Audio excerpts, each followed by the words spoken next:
안녕하세요. 피탐성 빛의교회와 함께하는 성경 공부에 오신 빛의 성도님들, 좋은 목요일 하나님의 좋은 말씀으로 여러분들 뵙게 되어서 참 반갑고 감사합니다. 우리 함께 기도하고 오늘 말씀 공부 시작하겠습니다. 하나님 고맙습니다.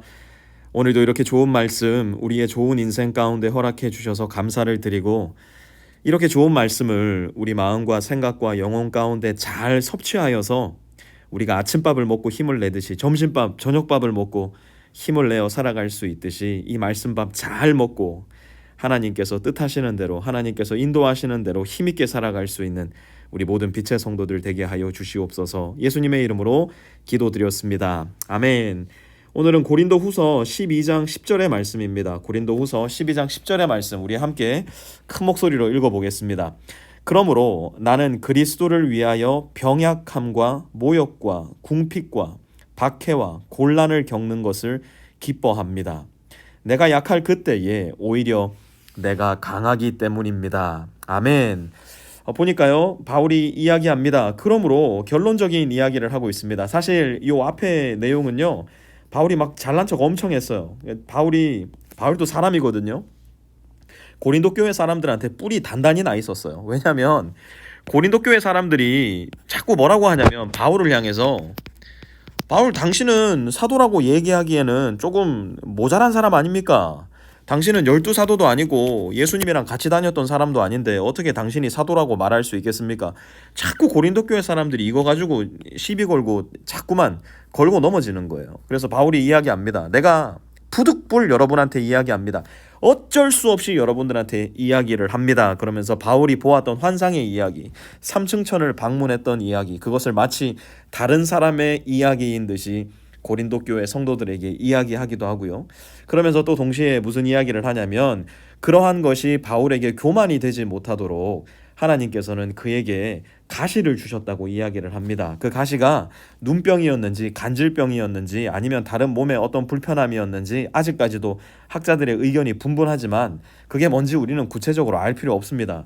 다만 바울에게는 분명히 고린도 교회 사람들에게 있어서, 또한 다른 지역 교회 사람들에게 있어서 분명히 뭔가 불편함이 될 만한 가시, 불편함이 있었다는 것을 이야기하는 겁니다. 그런데 바울이 사역을 하다 보니까 깨닫게 된 거예요. 이 가시가, 자기 몸에 있는 그 불편함이 사실은 자기에게는 가시가 아니라 마치 자기 사역에 있어서의 힘을 내게 해주는 원동력이 되었다라고 이야기를 하는 겁니다. 그러면서 결론적으로 이야기를 하는 것이죠. 그러므로 나는 그리스도를 위하여 병약함과 모욕과 궁핍과 박해와 곤란을 겪는 것을 어떻게 한다고요? 같이 한번 읽어보세요. 기뻐합니다. 여러분, 만약에 예수 그리스도를 위해서 여러분에게 병약함이 있어요. 예를 한번 들어봅시다. 여러분에게 간질병이 있다고 한번 생각해 보세요. 어떨 것 같으세요? 그런데 그게 예수 그리스도를 위해서래요. 여러분, 이해가 되십니까 이게? 너무 이해하기 어려운 거 아니에요? 우리는 어떻게 얘기해요? 병약함을 없게 하여 주시옵소서. 그렇게만 해주신다면 주님 더 잘 섬길 수 있습니다. 여러분, 우리 많이 들은 기도 아닌가요? 내가 병중에 있을 때 어쩌면 하나님 앞에 열렬하게 했던 기도 아닌가요? 더 나아가 모욕을 누구한테 받았을까요? 바울은 고린도 교회 성도들한테 모욕을 엄청 받았던 사람이에요. 우리도 그렇지 않습니까? 여러분, 우리가 모욕을 누구한테 받을까요? 우리 강아지가 나를 모욕하지 않습니다. 내 주변에 있는 사람, 교회 사람일 수도 있고 회사 사람일 수도 있고 가족일 수도 있고 친구일 수도 있고 내가 잘 알지 못하는 이웃 사람일 수도 있고 느닷없이 전화해가지고 나한테 막 욕하고 끊는 사람도 있어요. 그죠? 모욕은 사람들한테 받는 겁니다. 그런데 이게 그리스도를 위한 거래요. 아니, 내가 모욕을 안 받아야 그리스도를 위해 일할 수 있지. 우린 오히려 그렇게 생각하지 않습니까? 궁핍은 어떻습니까? 내가 가난해. 아이고 목사님, 제가 가난해서 제가 복음을 전하면 제 말 아무도 안 듣습니다. 혹시 이런 이야기 들어보신 적 없으세요? 내가 좀 더 잘 살아야, 내가 좀 더 형편이 펴야, 내가 좀 더 그럴싸한 자리에 올라가야 내가 복음을 전할 때 이 사람이 듣고 눈이 번쩍 뜨이지 라는 생각 혹시 해보신 적 없으십니까? 박해는 어떻습니까? 오늘날 박해가 완전하게 사라져버린 이 시대에 오히려 우리는 박해를 받는 것을 대단히 잘못된 일이라고 생각을 해요. 내가 박해를 받는 것은 오히려 그리스도를 위한 것이 아니라 그리스도를 대적하는 일이 될지도 모른다고. 나는 떵떵거리며 살아야 된다고. 높은 곳에 올라가서 모든 사람들을 호령하며 살아야 그제서야 복음이 능력이 있게 될 거라고 어쩌면 착각하고 있는지도 몰라요. 더군다나 박해가 내 인생에 찾아올 때 우리는 어떻게 하죠? 무조건 도망갑니다. 박해를 피해서 멀리 더 편안한 삶, 더 안주하고 싶은 삶, 더 나에게 안락한 삶을 우리는 추구하면서 살아가죠. 곤란은 어떻습니까? 내 삶에 hardship이 찾아올 때 여러분, 우리는 그게 마치 큰일 난 일이라고 생각해요. 내 인생이 뭔가 잘못됐다, 내 인생이 절단난다, 그리고 그것을 예수 그리스도와 완전히 동떨어진 채 생각할 때가 많이 있는 것 같아요. 그런데 바울은요, 병약함, 모욕, 궁핍, 박해, 곤란, 이 모든 것을 어디로 끌고 갑니까? For sake of Christ, for Christ's sake, 그리스도를 위하여 겪는다고 이야기합니다. 그러면서 바울이 무엇이라고 이야기해요? 내가 약할 그때에. 언제요? 내가 약할 그때에. For when I am weak.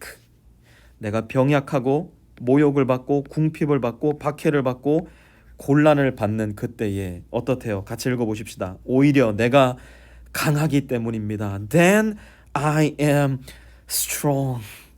여러분, 이 말씀 이해가 되세요? 저는 솔직히 이 말씀이 잘 이해가 안 돼요. 아니, 내가 약한데, 내가 지금 병에 들어 있는데, 내가 지금 사람들로부터 모욕을 받고 있는데, 내가 가난한데, 내가 지금 박해받고 있는데, 내 인생이 큰 곤란 가운데 있는데 어떻게 내가 강할 수 있습니까? 여러분, 저는 디모데후서 말씀 속에서 이런 말씀을 봅니다. 오늘날 우리 신자들의 모습과 똑같은 것 같아요. 그 당시 에베소 교회에 있었던, 에베소 교회의 담임 목사였던 디모데를 향해서 이렇게 이야기를 하죠.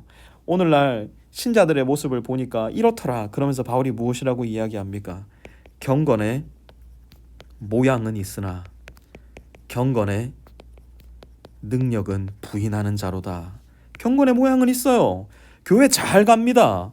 교회 안에서 손들고 찬양하고요. 교회 안에서 기도도 1등으로 잘합니다. 그런데 경건의 능력이 없대요. 경건의 능력은 뭐라고 이야기할 수 있을까요? 저는 경건의 능력은 곧 사랑의 능력이라고 봅니다. 믿음 안에서 역사하는 사랑의 행함, 그것이 바로 경건의 능력이에요. 우리가 강하다는 것을 뭘로 증명할 수 있을까요? 나는 1년 동안 교회 한 번도 주일 성수를 빠진 적이 없어요. 일주일에 한 번씩 금식도 하고요. 철야기도 드리고요. 저는요, 여러 가지 돈, 헌금, 봉사활동 기가 막히게 잘합니다. 경건의 모양은 있는 것이죠. 그런데 그 마음에 뭐가 없다고요? 사랑의 능력이 없는 거예요. 이게 오늘날 우리 그리스도인들의 전형적인 모습 아닌가요? 저와 여러분이 오늘날 다시 한번 우리의 모습을 돌아봐야 하는 것, 경건의 능력, 곧 사랑의 능력이 없는 우리의 모습 아닌가요? 그게 왜 그럴까요? 우리는 그리스도를 위해서 병약함을 겪을 마음도, 모욕을 받을 마음도, 궁핍함에 처할 마음도, 박해를 받을 마음의 준비도, 곤란함에 빠지고 싶은 마음도 조금도 없기 때문에 그래요. 그래서 우리는 강하지를 않아요. 약해지고자 하는 마음이 조금도 없기 때문에. 너를 위해서, 예수님을 위해서 내가 조금 더 약해지겠습니다, 그 마음이 없어요. 더 강해지고 싶어요.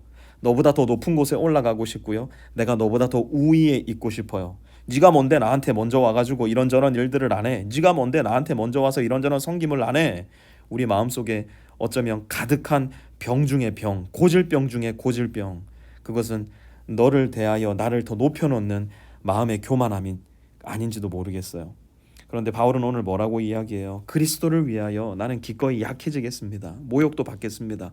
궁핍과 박해과 곤란에 처하기도 하겠습니다. 왜 그런가 가만 봤더니 바울이 사역을 해보니까, 바울이 그리스도를 믿는, 그리스도를 따르는 삶을 살아보니까 For when I am weak, 내가 약할 그때에 Then I am strong, 오히려 내가 강하기 때문입니다. 그래서 오늘 우리가 물어야 될 질문은 이거예요. 나는 언제 마지막으로 너를 위해 약해져 보았는가?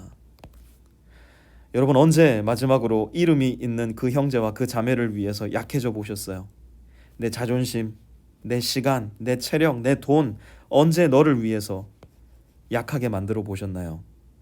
그 일이 있을 때 우리는 곧 예수님을 위하는 사람이 되고요. 그 일이 있을 때 아이고, 나는 그렇게 내가 내 자존심 내려놓으니까 약해서 사람들한테 완전 무시당할 줄 알았는데, 바울의 고백이 뭐예요? 오히려 then I am strong. 우리는 경건의 모양도 있어야 되지만 경건의 능력도 있어야 됩니다. 경건의 모양과 사랑의 능력이 함께 가야 됩니다. 우리가 사랑의 능력을 발휘하고 싶다면 우리가 진정 보여야 할 경건의 모습, 그것은 내가 너를 위하여 약해지는 겁니다. 자존심을 버리는 겁니다. 시간을 버리는 겁니다. 돈을 내어놓는 겁니다. 너를 위해 내 자신을 밑으로 내려가게 하는 겁니다. 누구처럼요? 나를 위해 이 세상에 내려오신 예수님처럼요. 우리가 그렇게 신앙생활을 예수님 따라 함으로 말미암아 우리도 바울의 고백 함께 할 수 있었으면 좋겠어요. 내가 약해져 보았더니만 약해진 바로 그때에 오히려 내가 강해졌습니다. For I am weak, then I am strong. 경건의 모양과 경건의 능력이 함께 가는 저와 우리 모든 빛의 성도님들 되실 수 있기를 부탁을 드립니다. 하나님 고맙습니다. 사도 바울의 고백, 내 고백 되게 하여 주시옵소서. 내가 약할 그때에 오히려 내가 강하기 때문입니다. 이 고백이 이름이 있는, 얼굴이 있는 너를 생각하며 내 마음 가운데 주님 앞에 고백할 수 있는 참된 믿음의 고백 되게 하여 주시옵소서. 예수님의 이름으로 기도드렸습니다. 아멘.